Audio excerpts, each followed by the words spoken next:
Hi, for those of you guys who don't know me, my name is Claudio, and I am one of these sort of people with a background that's a little bit in UX, a little bit in front-end dev, a little bit in management, and I work with I have an independent practice, Simple Theory. I also work with a marketing company in Boston, and as of the beginning of March, I'm going to be working with Royal Caribbean, working with them, heading up their digital accessibility practice. So, this gives you an idea of the sort of background that I have and the sort of perspective that I'm coming at accessibility with. So, I am definitely on the creative side, UX designer. I've also worked as a creative director, managing other designers. I've done more than my share of theming. I've worked in management. And then as of late, I've gotten certified as an accessibility professional. And so you guys, for those of you who are not familiar with this, you're going to see this abbreviation A11Y, which some people will pronounce ALI or ally, and that's just a shorthand that people use in the field for accessibility. I also have a 90-year-old mother who has Parkinson's. And that's kind of given me a very unique perspective in terms of how very independent people at one point or another in their lives can transition over to having mobility issues, having sight issues, having medical issues, having different kinds of things that amount to a disability. And, by my gray hair, I'm not the youngest person here. So there's also the whole perspective of being 50 plus and, dealing with your eyesight and your mobility and your physical abilities differently. So, anybody? Actually, no. I have accessibility professionals here, so I'm not going to make you guys guess. 1 in 5 of us, roughly, has some sort of a disability. And you kind of look at this as an arbitrary point in a spectrum. So this isn't like, there's 80% that's fully abled and 20% that's fully disabled. So this is a spectrum, and this is more like a self-reported way in which people answer the census questions and the way they did back in 2010. What sort of disabilities do you typically deal with? This kind of runs the spectrum of the sort of disabilities that you could possibly deal with when you're dealing with interactive content, when you're dealing with digital text. And these are the ones really that pertain the most to websites. So I forgot to tell you guys at the beginning of this session that I have all of this stuff on SlideShare. So I'm going to be whizzing through this. There are going to be links to stuff. I'm going to be talking about resources, so you don't need to be copying any of this stuff furiously. So, so in terms of designing for disabilities and working for disabilities and accessibility, probably the ones that are most vexing to us developers and designers are these that deal with low vision and blindness. And those are probably the most difficult ones to test for. So if we talk about the 19% of the overall population that has a disability of some kind, if you start looking at it and then start breaking it out over age, once you get to 65, that percentage doubles. Once you get to age 90, now you're almost talking like a near certainty that you're going to have some sort of a mobility issue, some sort of a disability of some sort. So it kind of leads you to a couple of different conclusions. I mean, one is that you're going to grow into this as you mature. Whatever you do in terms of making sure that that the content that you work on is accessible, making sure that you're following accessibility standards, you're almost investing in your own future here.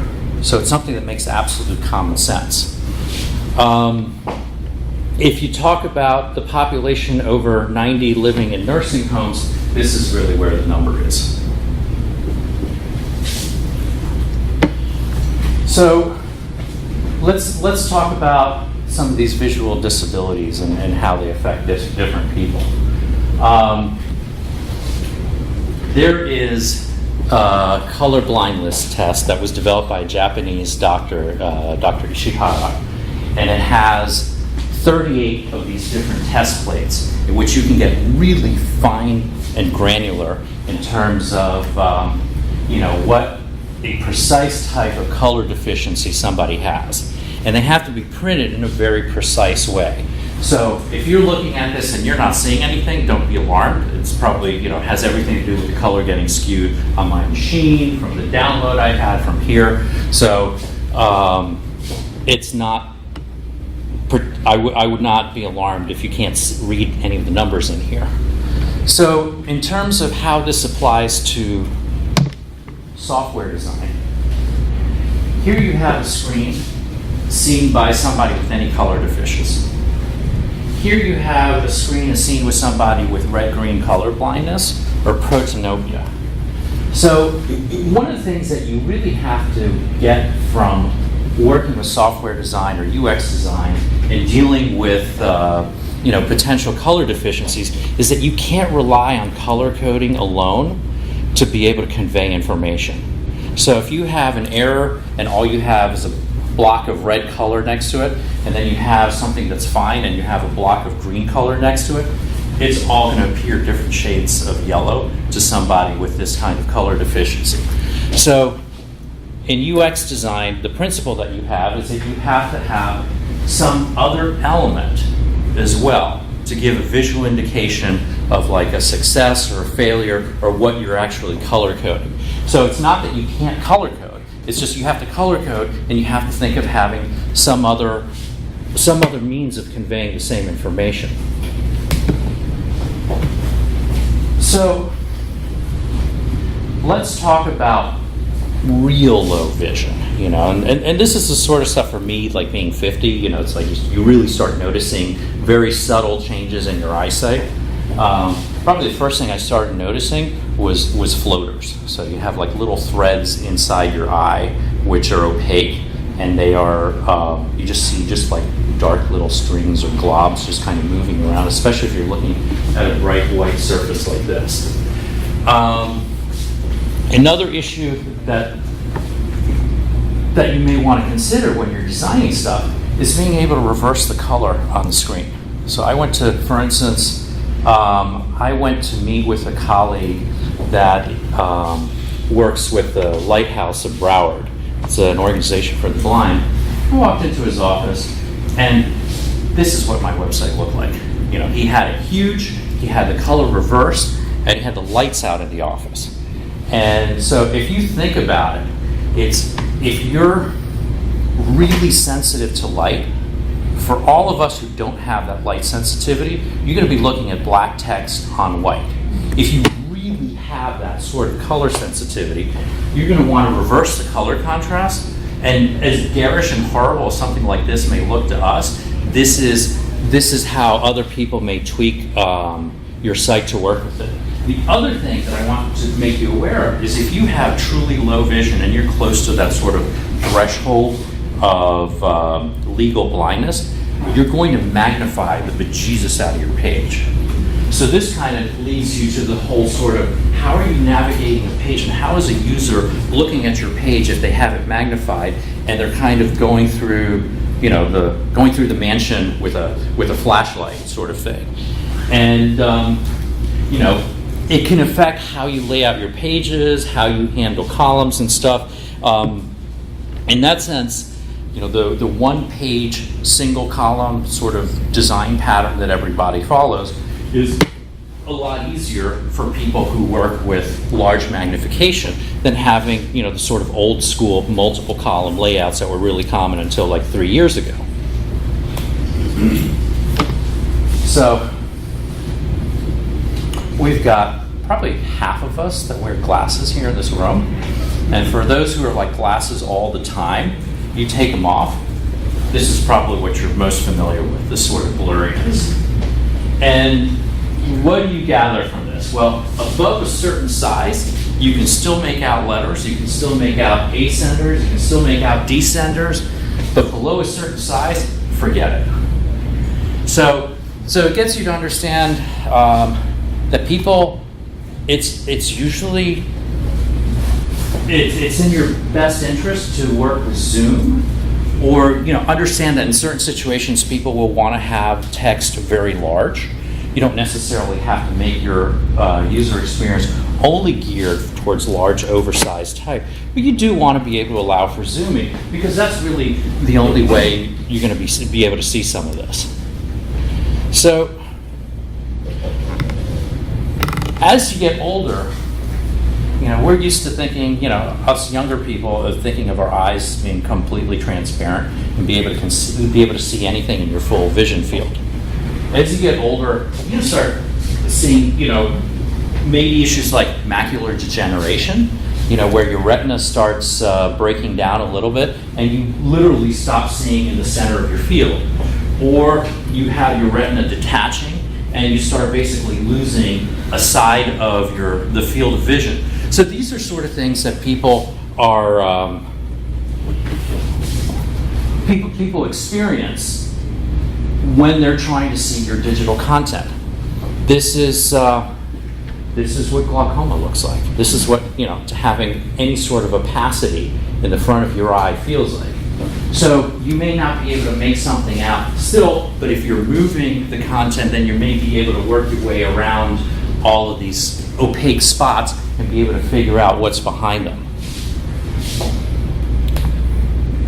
So what does a motor disability feel like? Well, if you can't, the biggest issue with accessibility, and probably one of the easiest things that you can test for, is if you have any forms or if you have any content on your page, if you need to be able to see that content or somehow work your way around that content without a pointing device like a mouse.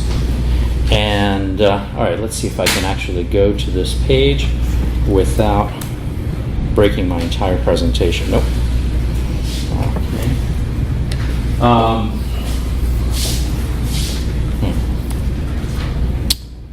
Okay. Sorry about this.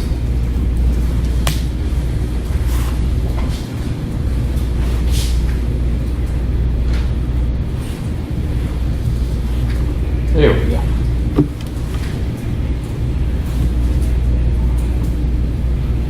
Right, I'm having an AV moment myself here. Okay, here we go. So one of the principles you guys want to think of when you're building stuff is how do you get focus to be able to interact with all the different things on this page. So let's hope I have focus on this page in the first place. So I don't know if some of you are familiar with having like skip navigation.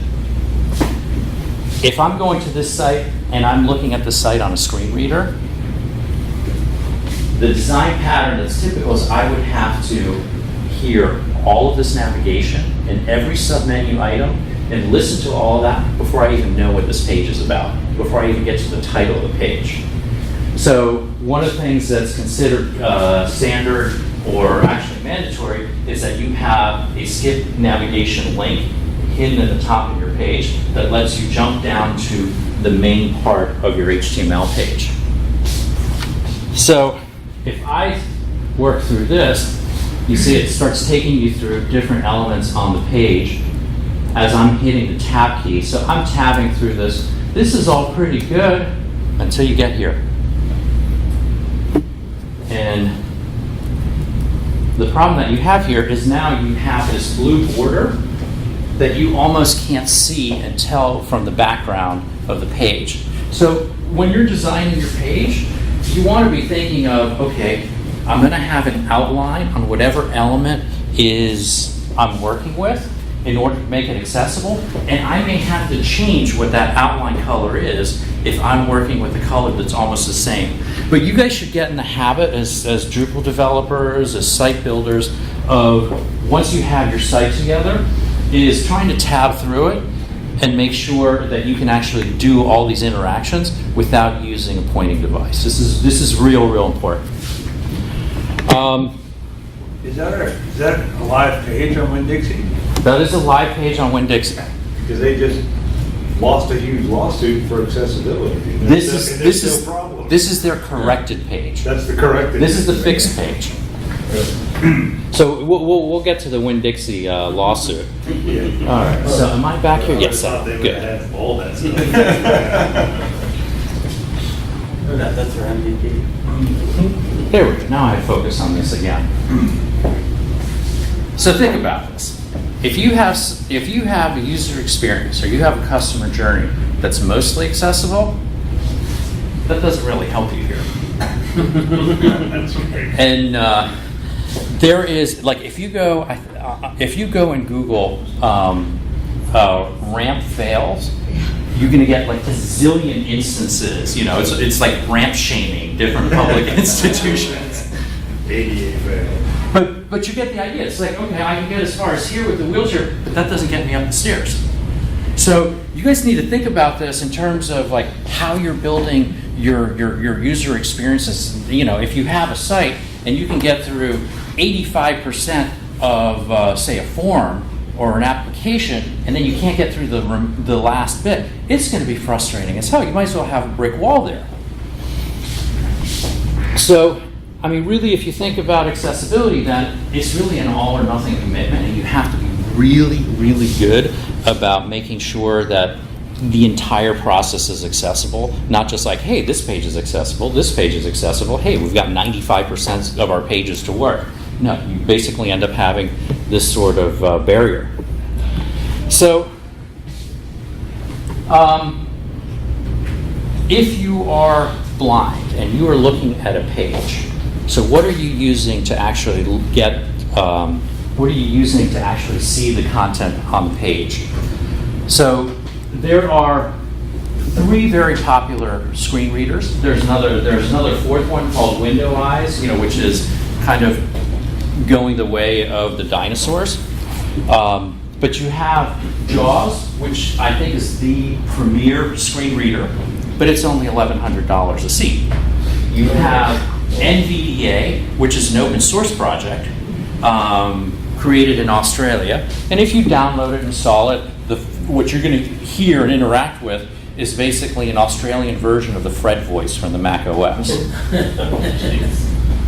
VoiceOver, yeah, you could use the Fred voice if you want with VoiceOver, but they have like newer and sleeker voices now with VoiceOver that you can work with. So the real difference between these two and VoiceOver is how they work. And JAWS and NVDA, the Windows screen readers, are not built into the operating system. VoiceOver is built into the operating system. So on the Mac, VoiceOver, it goes straight from the browser to whatever speech synthesizer you have.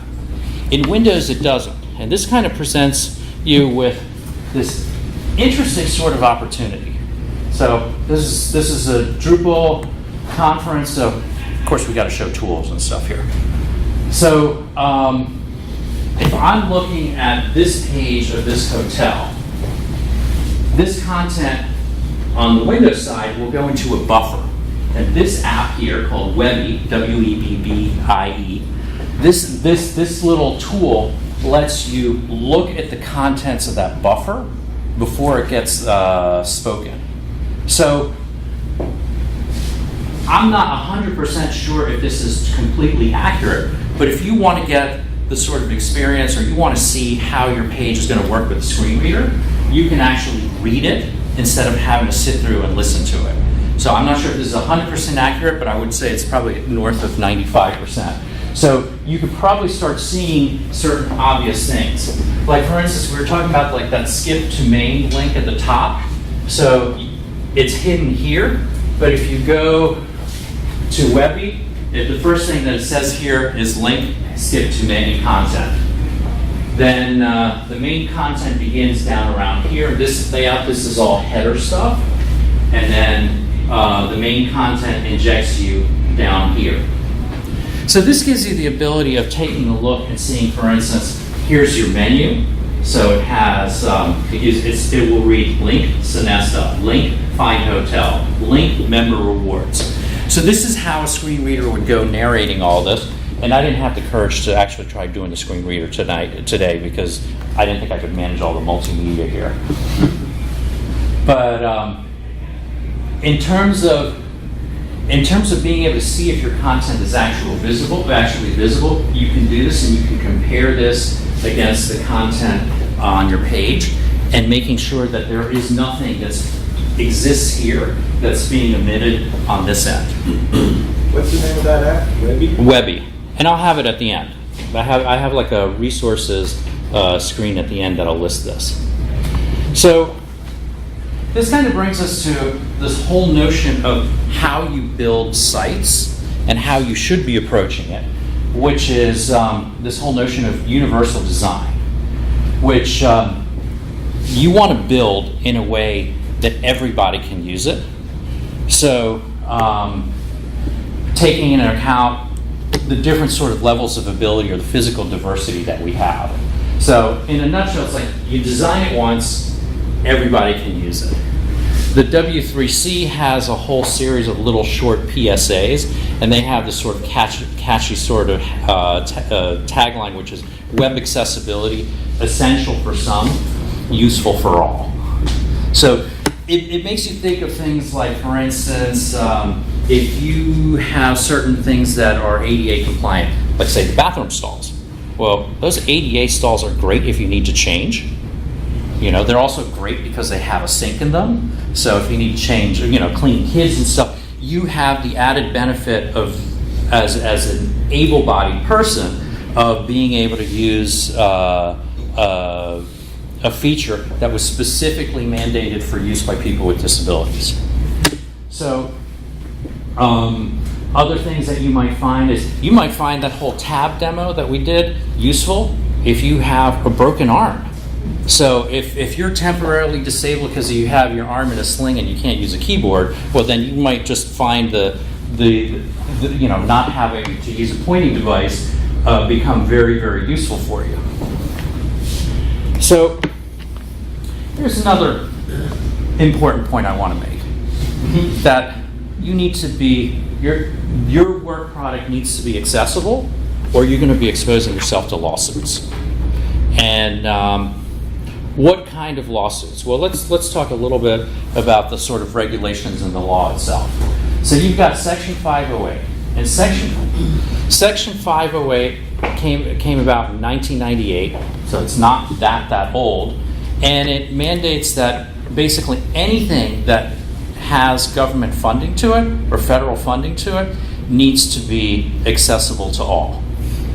If you build software and the federal government uses it, then not only the software, but everything around it, your customer portal, your support stuff, all of that needs to be fully accessible, or the government will no longer have a contract with you.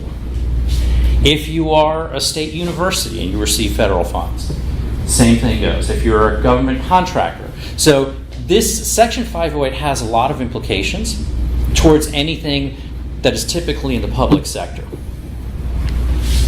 They also had Section 508 refresh that got kicked off last year, and it took effect, just a few weeks ago in January, where they updated a lot of these standards and reinforced them for evolving technology. So you may find people talking about 508 refresh or ICT refresh, and that basically refers to the sort of update that they've done. The one that will probably affect us who do not work in the public sector and who work, say, for private businesses are going to be more affected by this, which is Title III. And Title III came about, again, in 1998, and it talks about you cannot discriminate on people based on their disability if you have a business, if you have a shop, if you have a movie theater, if you have a daycare facility. You have to be able to make it ADA compliant, and it needs to be accessible to all. And the key thing to this, the key phrase to this is public accommodations. So you can do whatever you want in your home or in a private place, but a public accommodation where the public goes and interacts like a bricks and mortar store needs to be accessible. Well, where things are starting to change right now is that Title III, which used to be for bricks and mortars locations, is now being applied to websites. And so there's that Winn-Dixie lawsuit in which essentially this law is being applied to a website by a grocery chain that is offering the same sort of features on the website that it offers in a bricks and mortar store. And that was the link that allowed that case to be decided that way. So I might have gotten a little bit ahead of myself. So we can talk about a few brands that have been sued, and this list is just growing and growing and growing and growing daily.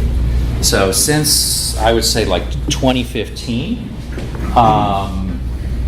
there's been a huge increase in the number of lawsuits that there have been from disabled individuals or from organizations representing disabled individuals against very specific brands.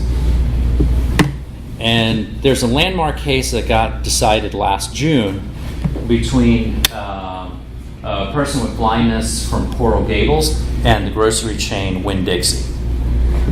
And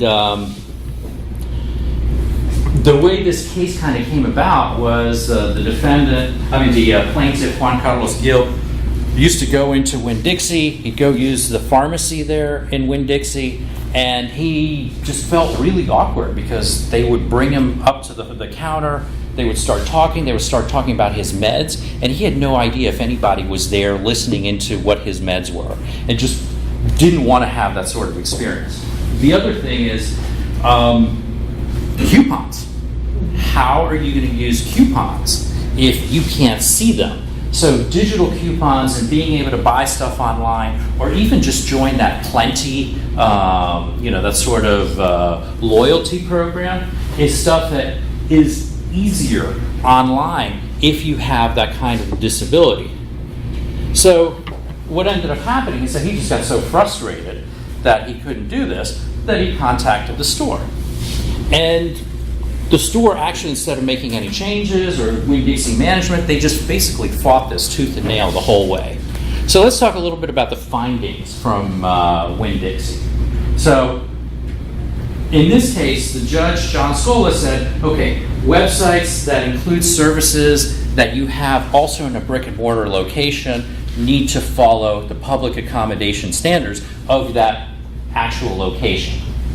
The other things, and these are two very important points that the media has not picked up on at all, is that in his decision he also says if you have any third-party software, so let's think Shopify, American Express, a reservation system, a loyalty system, you as the brand are responsible for that third-party software being accessible.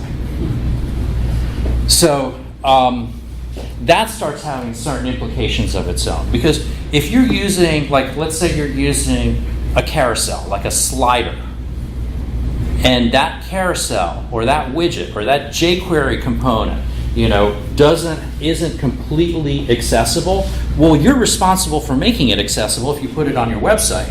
So that kind of puts you as a front-end dev in this sort of, in this very vulnerable sort of position. Since then, there's been other lawsuits. There's one with the same plaintiff where he's gone up against a chain of bars in Miami Beach. And this has just started, this case just came up, I think, in the last 2 weeks, where one of the plaintiffs is also the web development firm. So he's not just suing Wet Willie's, the chain of bars on Miami Beach. He's also suing the marketing firm that created the website for Wet Willie's. So this is stuff you got to start paying attention to. The other sort of ruling that the judge made is, you know how you test for browser compatibility and you got to figure out what kind of browsers you're going to test on, right? Well, the same goes for screen readers. And the judge ruled that for the purposes of testing accessibility, that JAWS and NVDA are the two screen readers that you can use. There's no VoiceOver in there. And even though VoiceOver is built into the Mac OS, and is fairly popular, if you want to ensure 100% adherence to accessibility, then JAWS and NVDA are screen readers to look at. So let's take a look too at how an accessibility suit might play itself out. Okay, the plaintiff makes a complaint, or the site fails. You make a complaint to the owner. The owner doesn't respond well. Maybe that's because they have really bad customer service reps who have no idea, that you even need to support accessibility. Pisses the person with the disability off even further. They file an ADA complaint, or they contact an attorney, they send a demand letter. The owner still has a certain period of time to be able to respond to this and make changes, and they fail to. When Dixie failed all the way, there's a case that gets filed, a lawsuit that gets filed in court, and when Dixie, they probably decided, hey, Title III, we don't need to worry about Title III. It's not going to apply to us. There's no way we're ever going to be, they're ever going to find against us. So there was no settlement offer. There was no sort of negotiation happening. And in this case, it ends up being decided by a judge in a non-jury trial. So in terms of legally, what's going to happen? Well, the DOJ is not going to give us any sort of guidance on this. So we have an administration that doesn't like having regulations, and so to actually say this is going to be the standard that we live by in the U.S. is adding more regulation, which means that the judges are going to be deciding this, and the judges who aren't necessarily experts are going to be making these landmark decisions that are going to completely impact accessibility. So it's kind of up in the air right now. But really what you should be familiar with is this standard, WCAG 2.0 AA, which is essentially what is starting to become the de facto standard for this is what we all need to be compliant with. And it is mind-numbingly ugly. And you wonder why this hasn't gained any traction. Well, it's about 200 pages, which pretty much I would say this is why people don't look at it. So let's talk maybe about our own practice and our own day-to-day. Like, what are the top mistakes that people make? Well, missing alt tags will definitely ding you all the time. So any imagery that you have that is not decorative needs to be labeled in a way that a screen reader can tell you what that image is. And it's a real pet peeve of people using screen readers if the description starts with photo of or image of. That's a real pet peeve. So you just say, girl on a picnic blanket, as opposed to a photo of girl on a picnic blanket. If you have worked with Microsoft Word, you know how you can apply fonts and bold and colors and all that stuff instead of using style sheets. Big time no-no. This is an absolute no-no. And not only do you need to have headings, you need to have a properly nested heading structure. Another pet peeve. If something looks like a button, it's not a button. It's only a button if it's a submit or a cancel or something like that in a form.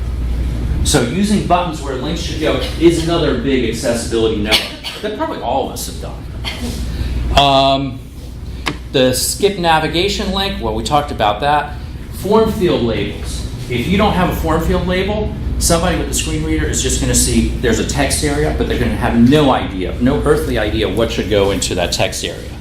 We talked about the tab index, and here's another pet peeve that really surprised me, which is if you have share this or some sort of social media toolbar, your users with screen readers don't want to listen to every single LinkedIn, Facebook, Twitter link that you have.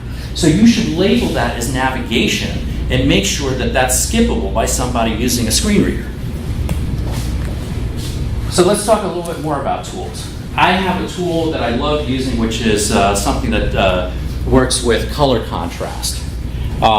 This is one used by that was developed by a Greek developer. and it lets you look at numerically at what the difference is between one color and its adjoining color. So there's a standard out there, the AA standard that most people want to work with, is that you need to have a color contrast of at least 4.5 to 1 for text. And here, for instance, with this red against the white, you've got a color contrast of 5.7. So that's cool. There's another one, another standard coming around the corner, which is going to say that if you have icons, that color contrast needs to be at least 3 to 1. So this gets real complicated because if you want to have multicolored icons or you want to have halftones in your icons, you can't do that. If you want to have pie charts, the different slices of your pie chart also have to have that same sort of color contrast. And the way the color contrast works, which is kind of weird, is that it's exponential. So it's 3.57 between this color and this color. It's 3.27 between these two, but between white and this color, it's almost 12.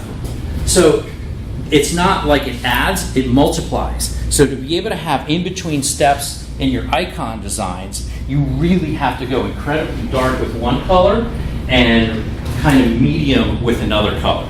That's if you even try that at all. I mean, my prediction is that 5 years from now, all these flat design icons are just going to be white against a solid color, and that's going to be pretty much it. But this has a pretty big implications on how you design an interface. It also has implications on how you put text on type. This is for a client of mine, and you can use, for instance, dark text on this blue.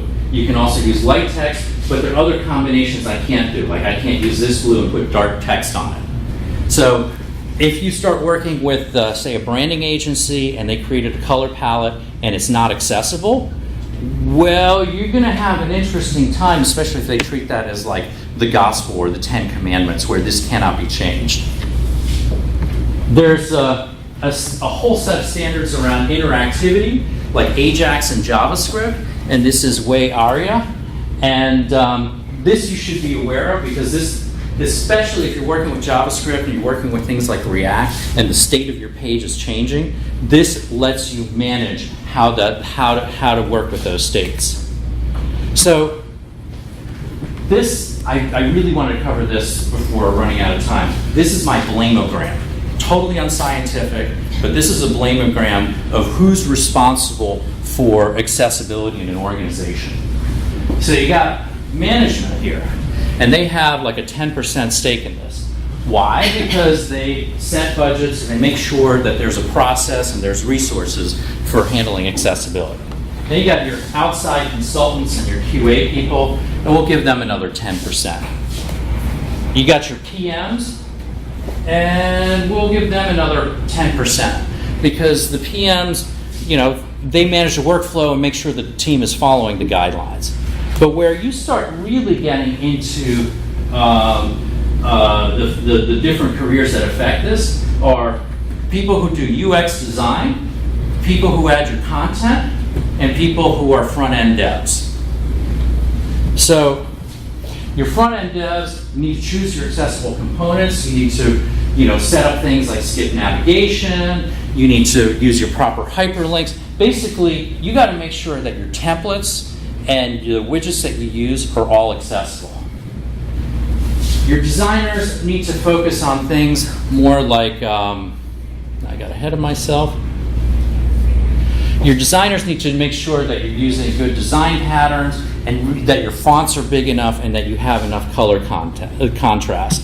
Your content people, on the other hand, need to make sure that you have good alt tags, need to make sure that you have transcripts or captions, and you need to make sure that if you have subheaders and stuff, that they really do follow this properly. So this kind of gets you into the sort of issue where how do you get this into your workflow? So I have 3 tools here, which I work with pretty regularly. I work with the contrast checkers. I use a couple. There's one that's even built into the Mac that you can use as part of your Mac OS system tools. There's Axe, which works with your Chrome developer tools. And then there's the Wave accessibility tool, which I'm working on. So This is what Mike Anello's LinkedIn page looks like after it's been looked at by the accessibility tool, by the WEP accessibility tool. LinkedIn has a crazy number of errors on every single page. I mean, I'm astonished that these guys haven't been, subject to a lawsuit, because there is an enormous amount of errors on pretty much all of the pages on their site. So I've been working with the WAVE team in Utah on a redesign, and this is what a redesign of that tool could possibly look like. Thank you. So we're taking and doing a summary that looks like this, having larger icons. You go over the icons and you can go into details on what is wrong with this. But the idea is really more, let's try not to break the layout of the page and have all of these things hover over them. And then one of the things that I had missed, and I'd worked with this for the longest time, is that there's a little widget that lets you see the HTML code. And if you click on details over here, it actually will take you and highlight what your error is in the HTML code. I had missed this entire panel entirely. I had no idea it existed. So this kind of leads me to another point, which is I can spot check my site, and it goes out and the content people start working on it, and then after going through a big expensive audit and all this effort, it just it's not accessible anymore. And so, which is just like this, you've got this ramp, it's built, it's wonderful, and then somebody decides to put these big planters in there that blocks your way through this. So how do you stay in shape, and how do you keep your wonderful site from going inaccessible? You got to train your content editors. You got to set up internal QA processes. Some that may even mean buying or leasing some expensive software to do automated reviews of your site. And it really needs to be part of the culture of your workforce. So if you do want to get more involved, or if you do want to work more with accessibility, you need to learn to check your own work. So I have links to these tools that you can download and use in your regular workflow. I got trained and certified. There's a really good online training program through DQ University that you may want to look at. If there's different levels of certification, the core certification is kind of like general principles of accessibility.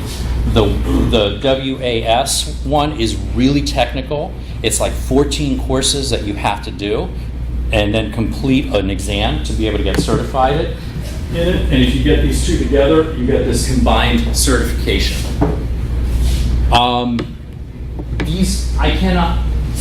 I can't tell you how incredibly useful these organizations are for getting up to speed with accessibility. University of Georgia has this web accessibility group, and they have monthly webinars that are absolutely amazing resources. And there's a trade association for accessibility professionals. It's about $185 a year to join as an individual. It is absolutely worth it. And they have forums, and they have all kinds of resources as well that you can use. This is a user experience organization that I'm a member of. And then if you look for A11Y, like in Slack or different kinds of channels out there professionally, chances are you're probably going to find a good community out there as well. There's a really good accessibility community on the Drupal Slack site as well. Is Mike Gifford the main person behind that? But some of our team has gotten a lot of good, and people are very helpful. They put questions out there and they jump right on. So I think we probably have a couple of members here. So I'm going to leave you with this slide, which is, if you go onto SlideShare, or if you look at the description for this presentation, there's a link to SlideShare. This is the last slide in the SlideShare, and this will take you into a lot of the resources that you might want to check out or look at. So does anybody have any questions? Or yeah? Are the tools listed there. I saw the screenshots of like a user interacting with them. Do any of them generate reports that could then be wired into like an automated testing process? Not the free tools. You know, if you want to have those sort of reports and stuff that that give you that much more information, there's one product that I've looked at that's like, it's like New Relic Pro on steroids for accessibility. It's called Site Improve. That's a really good one. Okay. Actually, that's, It is amazing. It's a paid for service. Yeah. That's okay. Tangentially related, thoughts on Google's Lighthouse accessibility testing? I haven't used it, so I can't give you an opinion on that. How do we get enterprise buy-in on this? I say this because I'm pretty sure the software that we've been developing over the past like 2 years is, I have not, it's a single page application. I have not seen ARIA anywhere in that application at all. So That might not necessarily be a bad thing, because if you don't know how you're working with ARIA, you know, if you don't know what you're doing, you can actually cause more accessibility issues than you're trying to solve. But as far as how do you get an organization to buy into it, there's like it's hard. The real crux of it is how do you get management to stop looking at you as a cost center and start looking at you as potentially a revenue center, or potentially saving them from a brutally expensive lawsuit. Yeah, I was gonna say, it sounds bad, but fear is probably the biggest thing you can put in. So, And the damage to your brand. drop yeah, some 508 bombs. yeah, I mean, that, as soon as some lawsuits start coming over the transom, people start. Because I mean, we do contracts with government, so I mean that's Okay, you do contracts with government, that's Yeah. really frightening. that's why Because, it's The bigger fear is you could. you know, because yeah. And shut down their revenue, so. it's absolutely true. There's a large software company in South Florida that's running into this exact issue, where something like $700 million of their revenue are tied into government contracts, and yet they have a customer portal that is completely inaccessible. So it's kind of like they just, you had this ramp before and the products were accessible, and then they kind of stuck these steps in between as a block to that. Well, that's what I'm gonna bring up in the next meeting. But that is a real challenge. And the thing is, like, I can't find for the life of me what the actual cost was for Winn-Dixie to lose its case. And the cost, it's not like you're not paying damages, you're not paying triple damages. Usually there's like certain amount that's paid to, like, say, the National Federation of the Blind, and then you have the cost of having to scramble and rebuild or refactor your site or your software in a really short amount of time before you go back into court, and then a judge is not going to have any mercy on you. But Yeah, I think there is some constraint, because I don't think you can get, there's no facility for punitive damages, but there's the cost of the lawsuits and defending Right. yourself, which could be significant, and then there's the cost of implementation and doing the fixing, and if you don't fix it in a timely fashion, then you're right back in that cycle. right, but I haven't seen any cases where somebody's back in phase 2 of that cycle. I haven't seen lawsuits where that's happened. There was a big famous case back in the 2000s with Target, and that, I believe, they lost $5 million in that case. So, If you run the wave tool against Target's website, it's still, oh, yeah, no. really, Yeah. but there, it kind of. I wanted to bring this up, and I was a little bit out of time in terms of with the sort of testing that you have. Typically, if you're going to work with an auditing firm or outside testers, you have to give them X number of URLs to test, and so whatever the audit cost is going to be priced on the number of URLs you give them. So let's say it's 25 or 30. So you choose them very, very carefully. If you want to make sure that your content remains accessible, you can't afford to be testing every single page of your site and crawling it like a spider, unless you get a tool that runs on your own server that you almost have like an outright license on, and you set it up yourself. And the closest I found to is semi-affordable with a third-party service doing it for you is Site Improve. There's also Pad Mapper, which isn't quite as, user-friendly as Site Improve, and it's a little bit more non-cost prohibitive, like Site Improve can be, and it does like a cursory check that gets good for like your first stream of UX and your Right. first stream of testing before typically you should be testing with people who have those disabilities anyway and not an automated system because they don't find all the errors anyway. Right. So. You can't predict what sort of weirdness could happen with a screen reader. Right. So you need to get screen reader users. But to become a screen reader user, you have to basically go through a training that's almost equivalent to us learning how to read. Well, I don't know, I live in the San Francisco Bay Area. We have the Lighthouse, and I think there's other places like this, but they have actual blind people that come in and learn how to use screen readers, and then they know how to use the screen readers, and you can pay them, and they'll have someone real come and test your website, so. But the Lighthouse won't train you if you're a sighted person. Well, because the thing is, you're gonna miss it. Because I've done it. I've done the training and you do it and you miss it because you're anticipating what you're gonna see and you just can't do it as an able-sighted person, so. But we use the Lighthouse for real testing and it gives back to the community too, which is really good. You know what I mean? The community that's using your website, so. I think we found that to be the case as well. We got to the point where we felt we were solid in compliance and hired a consultant to come in who was blind and give us about 2 more weeks worth of compliance work out of that. So you're absolutely right.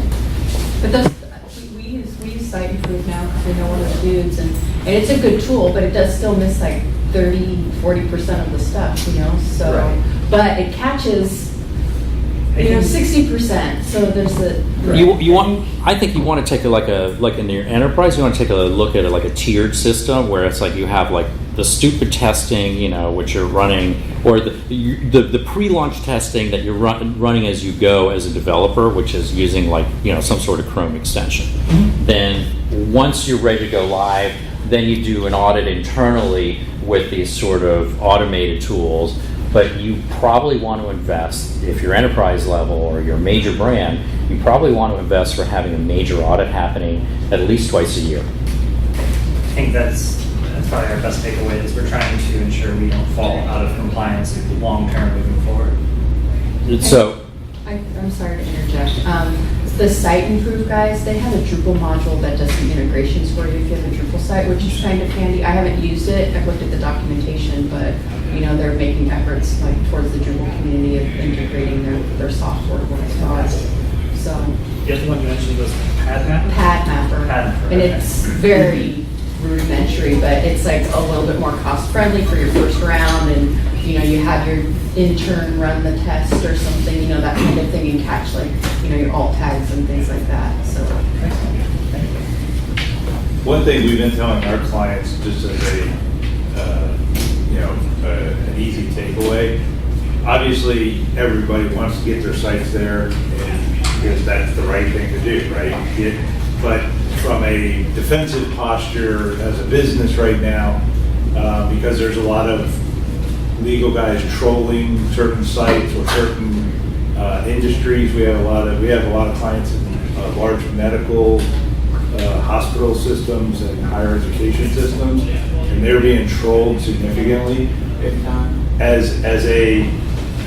As a stopgap while you're trying to get your act together, we're telling people, go Monday morning, put a web accessibility statement in your footer and put a contact form so that they can make, because the first people there you're right. So that's the low hanging fruit. So a lot of lawyers will move on if they find an accessibility statement and at least a way for people to say, hey, your site's broken, I can't use it. They'll move on to the next easier one that has nothing. So as a interim step or a beginning step, at least get something saying, hey, we realize it, we're working towards this compliance, and if you're having problems, put this on, contact us through this format. Thanks, guys. Thank you.